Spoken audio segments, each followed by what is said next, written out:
Saludos en el nombre de Jesucristo. Soy Pastor Joel del Seminario Concordia el Reformador. Bienvenidos al último video del curso del Antiguo Testamento. Vamos a comenzar.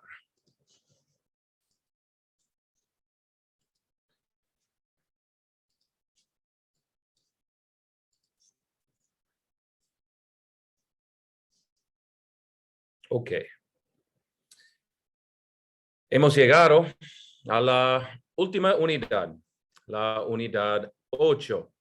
El tema de esta unidad es entrando a la tierra prometida.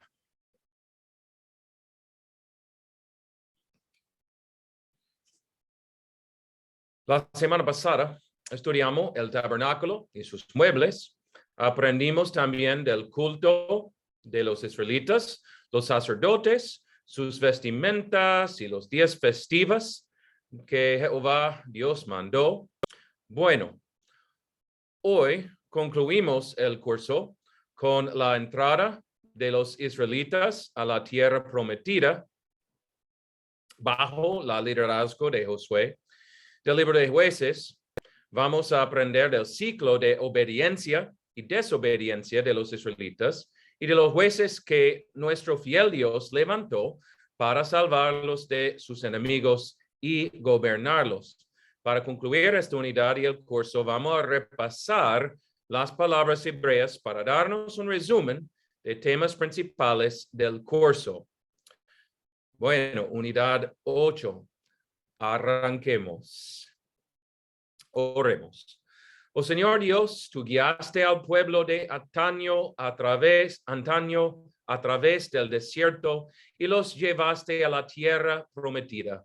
Ahora guía tu iglesia para que, siguiendo a nuestro Salvador, podamos caminar a través del desierto de esta vida presente rumbo a la gloria del mundo venidero. Por Jesucristo, tu Hijo, nuestro Señor, que vive y reina contigo y con el Espíritu Santo, siempre un solo Dios, por los siglos de los siglos. Amén. Como habíamos visto en la unidad 6, Moisés, por su desobediencia de Dios, no fue permitido entrar a la tierra prometida, pero fue permitido verla. Al fin del libro de Deuteronomio vemos la muerte de Moisés. Dios le mostró la tierra, confirmando la promesa, y dice el texto, y murió allí Moisés, siervo de Jehová, en la tierra de Moab, conforme al dicho de Jehová, y lo enterró en el valle, en la tierra de Moab, conforme enfrente de Bet Peor, y ninguno conoce el lugar de su sepultura hasta hoy. Muy interesante es que Dios enterró a Moisés. No tenemos los detalles de cómo, solamente un área general. La ubicación queda desconocida. Dios eligió un hombre fiel, uno de los dos que Dios había permitido vivir hasta la nueva generación, Josué. Dios eligió a Josué para ser el nuevo líder. Josué era uno de los 2 espías que fue para ver la tierra de Canaán hace 40 años atrás. Josué es un tipo de Cristo, ¿no? Su nombre significa el Señor es salvación y es de la misma raíz del nombre Jesús en el hebreo. Josué era el fuerte y fiel general quien guió al pueblo de Dios a la victoria sobre sus enemigos. De manera más grande, Jesús era nuestro guerrero que derrotó los enemigos del pecado, la muerte y el diablo, no por medio de un ejército, sino por su muerte y resurrección. Vamos a ver esta teología de la cruz más tarde también en el estudio de los jueces, con Gedeón en particular. Igual a Moisés, Josué necesitaba la presencia y bendición de Jehová para llevar a cabo su vocación. Dios le recordó de la importancia de su Torah, la ley o instrucción de Dios, que fue fundamental al pacto, y le dio a Josué su promesa: Jehová, tu Dios, estará contigo en donde quiera que vayas. Al inicio de su nuevo puesto, Josué mandó a 2 espías a investigar la tierra prometida y la ciudad de Jericó. La generación anterior ya había muerto. Sus hijos, guiados por Josué, otra vez han llegado al borde de la tierra prometida. Josué sabía que el Señor había preparado todo y era tiempo para que el pueblo tomara posesión de la tierra. Vemos en Josué 3 el momento de cruzar al río Jordán. Aquí el arca del pacto del Señor de toda la tierra pasará delante de vosotros en medio del Jordán. Tomad pues ahora 12 hombres de las tribus de Israel, uno de cada tribu, y cuando las plantas de los pies de los sacerdotes que llevan el arca de Jehová, Señor de toda la tierra, se asientan en las aguas del Jordán, las aguas del Jordán se dividirán, porque las aguas que vienen de arriba se detendrán en un montón. Entonces, con el arca al frente, Dios abrió un camino para cruzar el río Jordán en tierra seca y entrar por fin a la tierra de Canaán.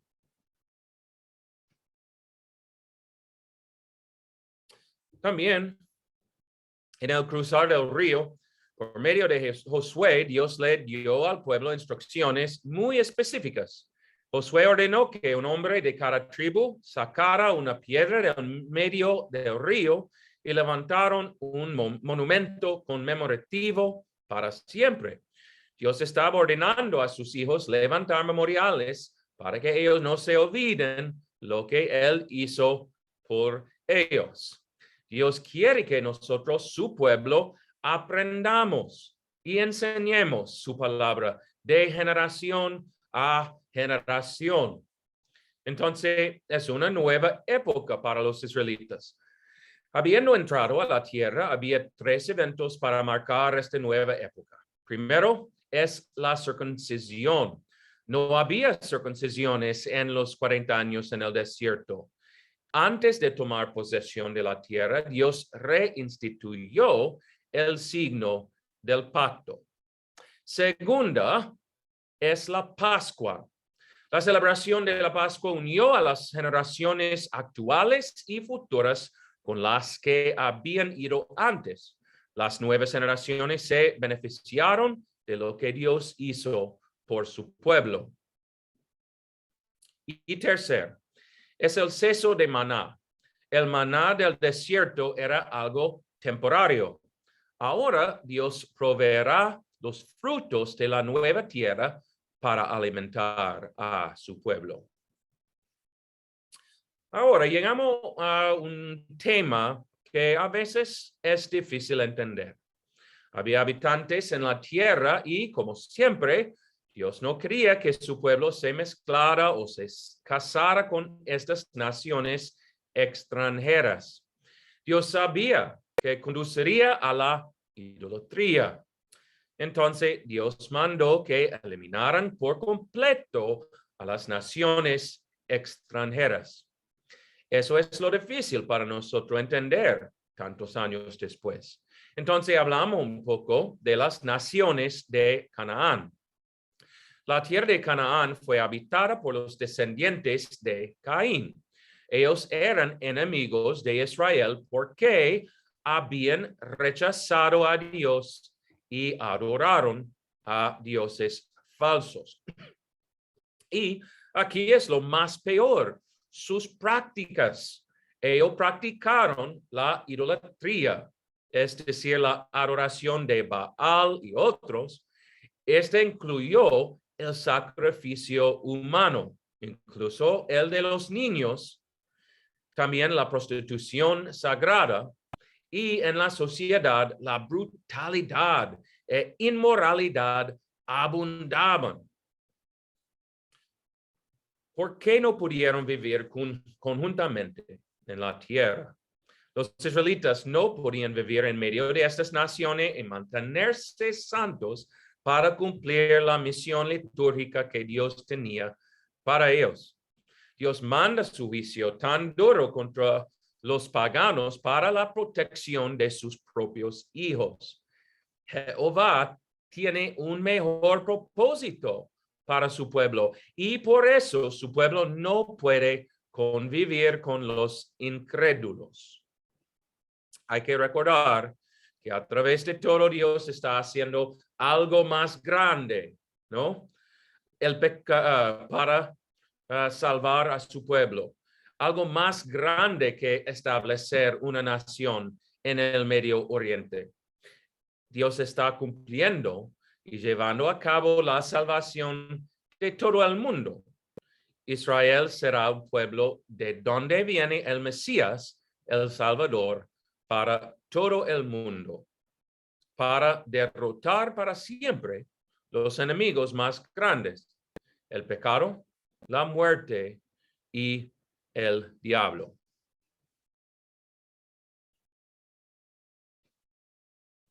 Entonces, comenzó la conquista de la tierra. Dios habló con Josué y le dio sus instrucciones de qué hacer y cómo ganar la batalla con Jericó. Josué llamó al pueblo de Israel y les dijo exactamente lo que quería el Señor. Josué 6 nos cuenta. Mas Jehová dijo a Josué, mira, yo he entregado en tu mano a Jericó y a su rey con sus varones de guerra. Rodearéis pues la ciudad, todos los hombres de guerra, yendo alrededor de la ciudad una vez, y esto haréis durante 6 días. Y 7 sacerdotes llevarán 7 bocinas de cuernos de carnero delante del arca. Y al 7º día daréis 7 vueltas a la ciudad, y los sacerdotes tocarán las bocinas. Y cuando toquen prolongadamente el cuerno de carnero, así que oigáis el sonido de la bocina, todo el pueblo gritará a gran voz y el muro de la ciudad caerá. Entonces subirá el pueblo, cada uno derecho hacia adelante. Por cumplirlas con las instrucciones del Señor, todo les salió bien. El Señor les entregó la ciudad de Jericó y les dio la victoria. Pero Josué nos cuenta de un fuerte contraste. Dios había mandado que destruyeran todo lo de las naciones paganas. Pero un hombre israelita se llama Acán desobedeció y guardó el botín de Jericó. Entonces Israel perdió la batalla en la ciudad de Ai y Acán, habiendo confesado su pecado, fue apedreado por mandato de Dios. Hay que recordar que los israelitas vivían bajo una teocracia y Acán cometió crímenes de traición contra el verdadero Dios y hubo consecuencias terrenales para tales crímenes. Acán desafió a Dios mismo y puso al pueblo en peligro debido a su pecado. A pesar de lo que pasó con Acán, la conquista salió bien. Aquí vemos en la mapa y cuenta de Josué 12 que Israel bajo su general Josué conquistó a 31 reyes de la tierra. Pero hay que notar que los israelitas nunca echaron completamente todos los paganos y como podemos ver de Jueces en adelante, lucharon contra sus enemigos a veces de gran manera en toda su historia. Pero todo el tiempo Dios estaba obrando de nuevo a los mayores enemigos de su pueblo, llevando paso a paso su gran plan de salvación en Cristo.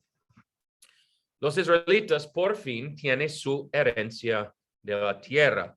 El pueblo fue numeroso. Jehová Dios estaba presente con su pueblo. Dios cumplió su promesa a Abraham. Pero obviamente no es el fin de la historia. Solamente fue el comienzo de la cosa más grande que Dios estaba haciendo por y a través de su pueblo. Josué cumplió su tarea de llevar al pueblo a la tierra para que pudieran establecerse en la tierra. Antes de su muerte, habló sinceramente con el pueblo para recordarles de Jehová Dios y la importancia de dejar atrás toda la idolatría para servir a Dios solamente, exclusivamente.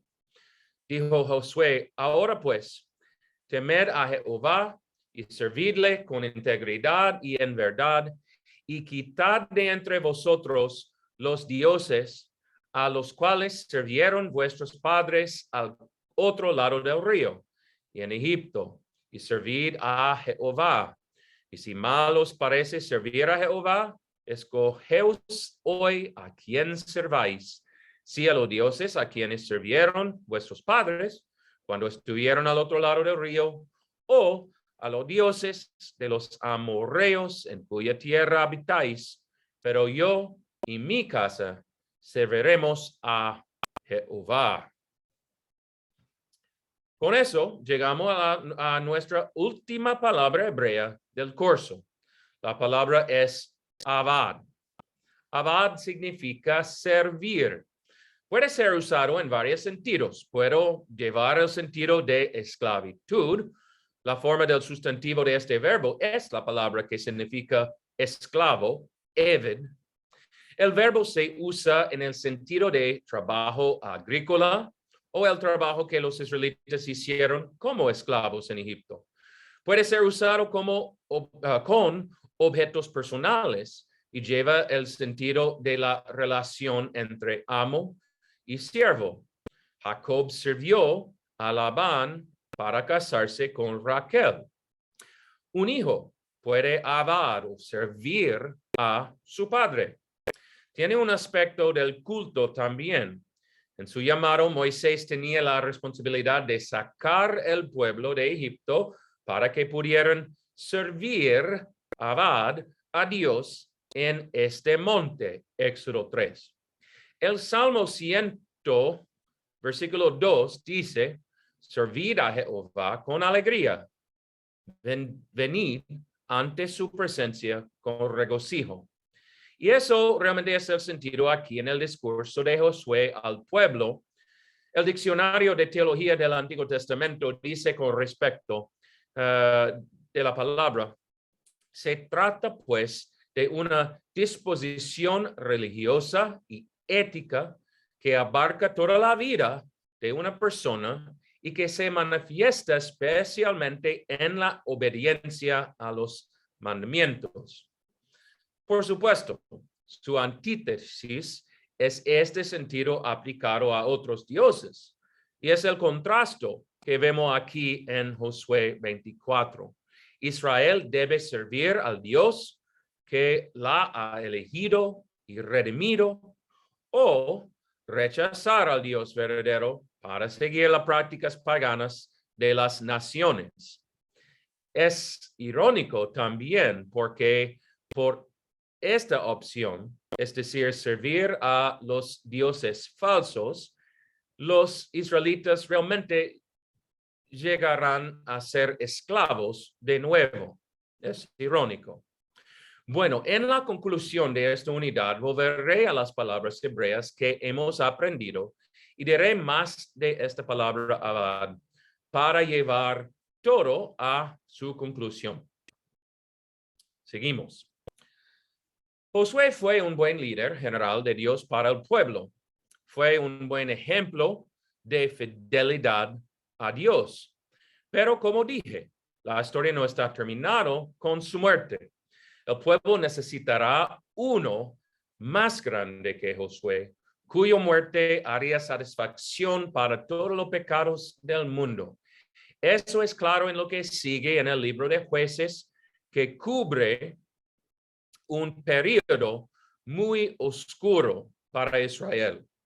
En cierto sentido, podríamos decir que Israel nunca necesitó un Salvador más que en este periodo, pero supongo que cada generación podría decir tal cosa, incluso nuestra propia generación de hoy en día.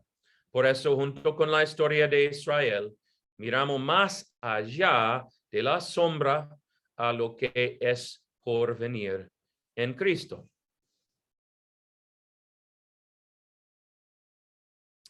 Por ahora encontramos nuevamente la infidelidad del pueblo de Israel al inicio del libro de Jueces.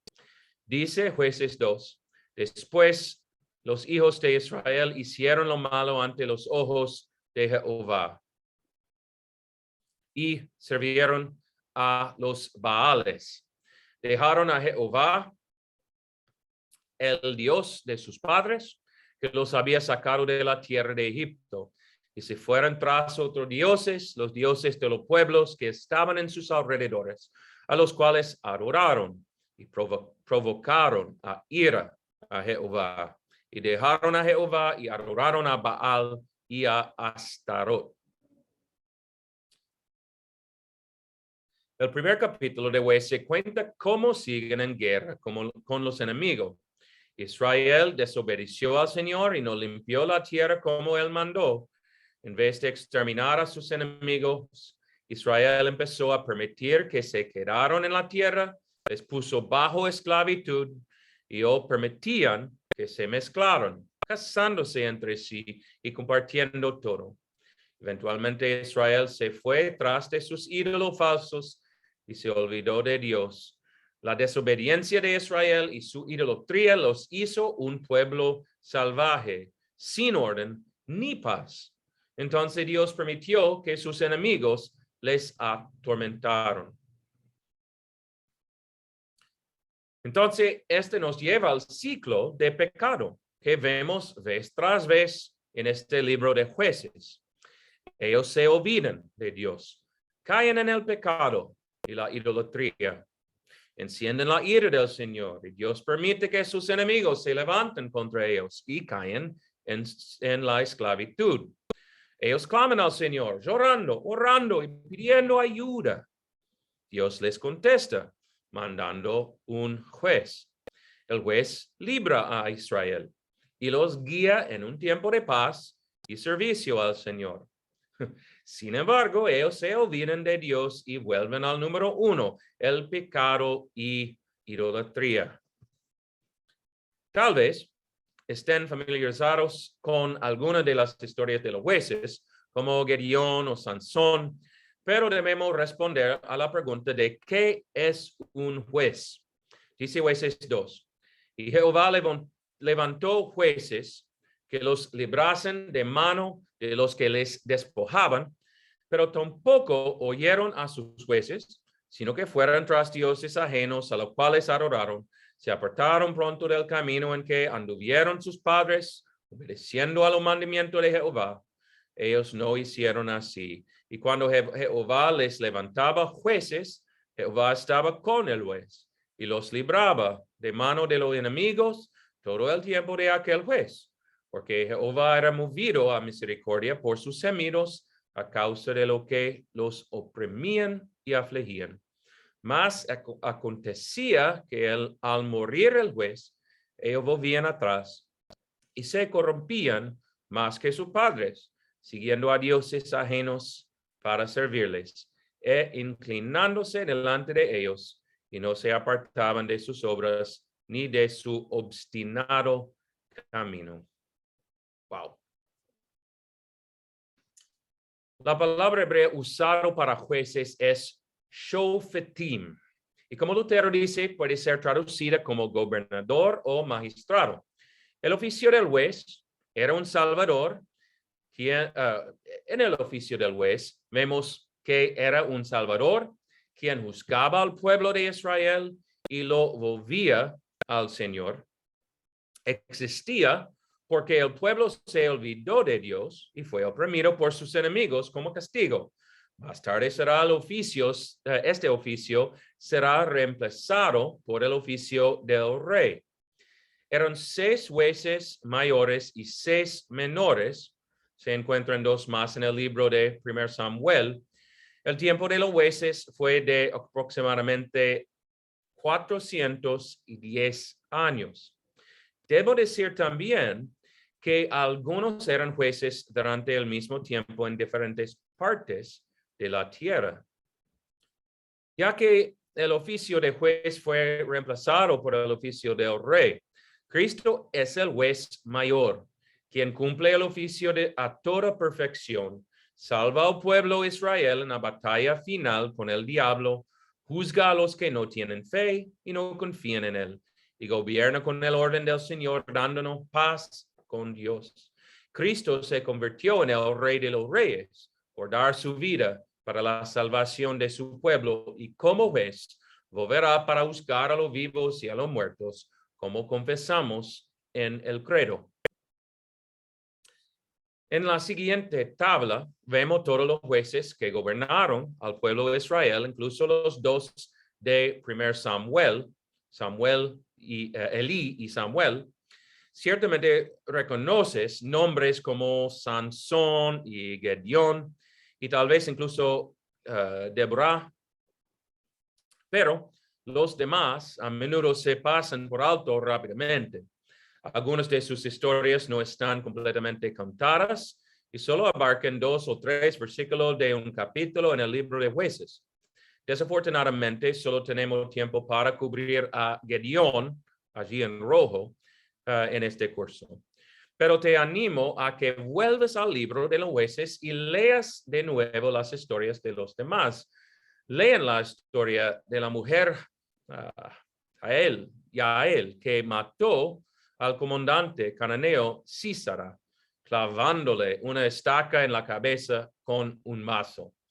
Muy interesante estas historias. Bueno, vamos a hablar de Gedeón. La historia de Gedeón nos enseña acerca del poder de Dios, de su fidelidad y también de su paciencia. Aunque el pueblo sigue pecando, sigue faltándole el respeto, olvidándose de Dios, yendo tras de sus enemigos, desobedeciendo, Dios permanece fiel a ellos. La historia de Gedeón empieza con el pueblo de Israel oprimido por los madianitas, uno de los enemigos de Israel, sufriendo por 7 años. El ángel de Jehová se le apareció a Gedeón, quien nosotros sabemos que es Cristo Dios mismo. En esta teofanía, otra teofanía, ¿no? Es muy claro que es Dios, porque Gedeón le identifica como Jehová. Cuando el malach o ángel de Jehová aparece, es Cristo, el verbo de Dios, con un mensaje de Dios mismo. Gedeón era un simple granjero de una tribu pobre y el menor de su casa. Gedeón estaba lento para responder al llamado de Jehová y creer que podría hacer algo. Dudó del Señor y su poder de salvar a Israel. Con frecuencia Dios hace su gran obra a través de lo que parece ser débil y insignificante, ¿no? Es igual más tarde en la historia de Israel con el rey David, lo más insignificante de su casa, de un pueblo desconocido o realmente de medio de nada. ¿Qué dijo Pablo a los corintios? Eso es como obra de Dios, ¿no? Dice Pablo, pues mirad, hermanos, vuestra vocación, que no sois muchos sabios según la carne, ni muchos poderosos, ni muchos nobles, sino que lo necio del mundo escogió Dios para avergonzar a los sabios, y lo débil del mundo escogió Dios para avergonzar a lo fuerte, y lo vil del mundo y lo menospreciado escogió Dios, y lo que no es, para deshacer lo que es, a fin de que nadie se jacte en su presencia. Mas por él estáis vosotros en Cristo Jesús, el cual nos ha sido hecho por Dios sabiduría, justificación, santificación y redención, para que, como está escrito, el que se gloría, gloríese en el Señor. Hay tantos ejemplos de eso en las Escrituras, el más grande siendo Cristo, que conquistó nuestros enemigos por morir en la cruz. Entonces, Gedeón obedeció a Dios y destruyó el altar de Baal, construyó en su lugar un altar a Jehová, pero todavía dudó. 3 veces Gedeón hizo que Dios se probara a sí mismo. El Señor es tan paciente y misericordioso que otorga estas 3 señales a Gedeón. Dios le mostrará a Gedeón lo poderoso que es. Dios no necesita grandes ejércitos para lograr su buena y misericordiosa voluntad y ganar la victoria. Dios hizo varias cosas para reducir el número de combatientes en el ejército de Gedeón. Y Jueces 7 relata la historia de cuando Gedeón y su ejército acamparon junto a la fuente de Arod. Dios le mandó a Gedeón que llevara a los hombres al agua y dijo: cualquiera que lamiere las aguas con su lengua, como lame el perro, a aquel pondrás aparte. Asimismo, a cualquiera que se doblare sobre sus rodillas para beber, este redujo el número de su ejército a 300 hombres. Gedeón tenía un ejército gigante de 32,000 para pelear contra los medianitas. Pero Dios los reduce a un número loco de solamente 300 hombres, con quien conquistó 120,000 madianitas. Wow. Igual como Dios venció a los enemigos de Israel, ha vencido tus enemigos también. Como dije, en la cruz, Cristo luchó la batalla más importante para todo el mundo y ganó, derrotando el pecado, la muerte y el diablo. Dios cumplió su promesa que el simiente de la mujer aplastaría la cabeza del serpiente, aunque su calcañar fue herido, ¿no? Es decir, Jesús tuvo que morir para llevar al diablo a su fin, pero ganó la gran victoria y Dios lo resucitó, primicias de los que durmieron, dice 1 Corintios 15. Lutero, en su libro de Navidad, tiene una alegoría para hacer una aplicación de la historia de Gedeón y su victoria y apuntarnos a Cristo. Dice: la fe de los que acompañaron a Gedeón contra tanta multitud fue verdaderamente admirable, pero miremos la alegoría. La trompeta es realmente la voz del evangelio. El líder es el hijo que nos fue dado y el niño que nos nació. Es Gedeón, para decirlo con mayor precisión. Dirige el ejército. ¿Qué tipo de ejército? Los apóstoles y ministros de la palabra en todo el mundo. ¿Equipando con qué tipo de armas? No con espada, ni hierro, ni fuego, ni otras armas corporales, sino con cántaros, con teas ardiendo, lo que es el evangelio, la palabra de Dios. La historia de Gedeón nos da un ejemplo perfecto del ciclo de comportamiento descrito en Jueces 2. Hicieron lo malo. Jehová los entregó a Madián. Ellos clamaron a Jehová, quien levantó al juez Gedeón. Gedeón libró al pueblo y había paz. Pero el ciclo comenzó nuevamente después de su muerte. La historia de los demás jueces es igual y espero que tengan oportunidad de leer de ellos más en el futuro. Este ciclo de comportamiento es igual a nosotros pecadores y todos los seres humanos de todos los tiempos. Obedecemos a Dios, pero caímos en pecado. Hemos visto eso desde Génesis 3. Dios hizo su pacto, su berith, la promesa que a través del Zerah, simiente, salvará a su pueblo. Este pacto debe ser cortado, karat.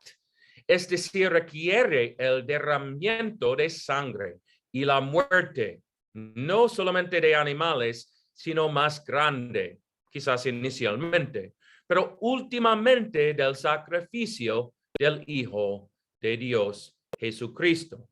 Hemos visto la fidelidad de Dios a su pueblo, su misericordia, su gesed. Incluso en momentos de infidelidad grande por parte del pueblo, Dios recordó sacar su berith, su pacto. Redimió a su pueblo para ser su segulá, su tesoro especial. Dios le dio al pueblo su ley y fiestas para recordarle a él y todo lo que él hizo. Dios estableció su morada, su Mishkan con ellos, para que ellos pudieran avad, es decir, servirle. Es la historia del gran plan de salvación, ¿no? Todo eso es la sombra de lo que es más grande, lo que incluye a nosotros. Cristo es el Zara, cumpliendo el berith de Dios. Fue la misericordia o Gesed de Dios encarnado.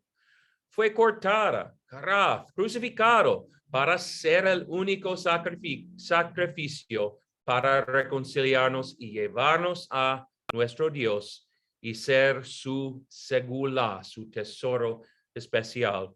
Y ahora, como confesamos con Lutero en la explicación del segundo artículo, Dios hizo todo para que yo sea suyo y viva bajo él en su reino y le sirva en eterna justicia, inocencia y bienaventuranza.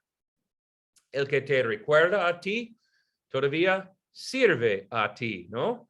Dándote su cuerpo y sangre para el perdón de tus pecados, un anticipo de la gran fiesta por venir en Sion, la nueva Jerusalén. Y como los israelitas cuando cruzaron el Mar Rojo, cantaron un cántico grande, nosotros cantemos la canción eterna junto con todos los santos.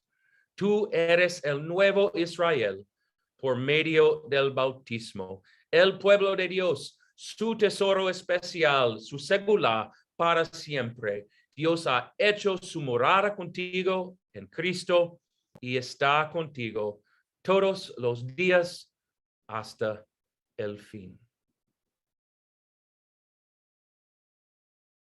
Ok, terminado.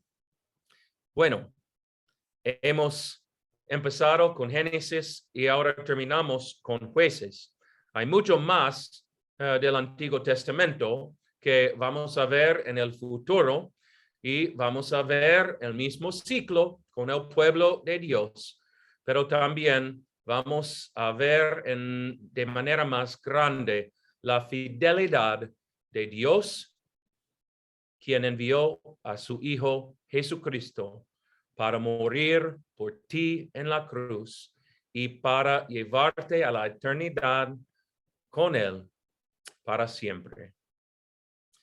Bueno, hermanas, he disfrutado mucho este tiempo con ustedes. Les deseo todo lo mejor en sus estudios y en su servicio a nuestro Señor y a su iglesia. Estoy seguro de que nos volveremos a ver el uno al otro en el futuro. Un momentito y vamos a terminar con la bendición. Concluimos entonces, como siempre, con la bendición de Dios. La gracia de nuestro Señor Jesucristo y el amor de Dios y la comunión del Espíritu Santo sean con todos ustedes. Amén. Gracias.